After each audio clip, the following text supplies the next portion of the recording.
Budget অধিবেশনের আগে সংসদের সর্বদল বৈঠকে শাসক ও বিরোধী সব দলের সাংসদরা সরকারপক্ষের সহায়তায় সুশৃঙ্খলভাবে হোক সংসদের কাজ। দাবি বিরোধীদের।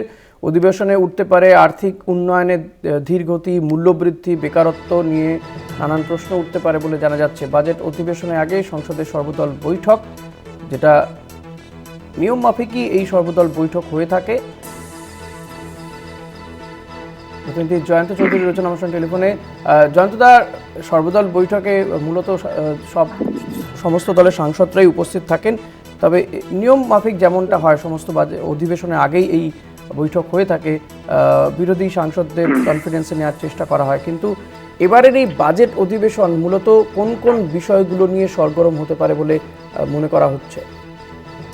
হ্যাঁ, আজকে বাজেট অধিবেশনের পর বাইরে বেরিয়ে বিরোধীরা সর্বদল বৈঠক জানিয়ে দিয়েছেন যে এই বাজেট অধিবেশনকে কেন্দ্র করে যে আলোচনাগুলো আসবে তাতে বাজেটের বিষয়টা তো থাকবেই, পাশাপাশি একই সঙ্গে বিরোধী দল ঐক্যবদ্ধভাবে সরকারের কাছে বিভিন্ন বিষয়ে চেপে ধরবে। তার অন্যতম বিষয় যেটা আসবে বলে তারা বলেছে সেটা হচ্ছে যে অর্থনৈতিক যে প্রগতি সেটা খুব শ্লথগতিতে হয়েছে, এই বিষয়টাকে তারা সামনে রাখবে। তার সঙ্গে সঙ্গে এর আনুষঙ্গিক হিসেবে দ্রব্যমূল্য বৃদ্ধি, যা এখনো পর্যন্ত বিভিন্ন ক্ষেত্রে খুবই লাগাম ছাড়া ইত্যাদি বিষয়গুলো আসবে। আর সব থেকে বেশি যেটা আলোচনায় আসবে বলে মনে হচ্ছে সেটা হচ্ছে যে যদিও সেটা সংখ্যাধিক্যে পাশ হয়ে যাবে সেই সব বিল, তার মধ্যে সব থেকে বিতর্কিত বিল হচ্ছে ওয়াকফ সংশোধনী বিল।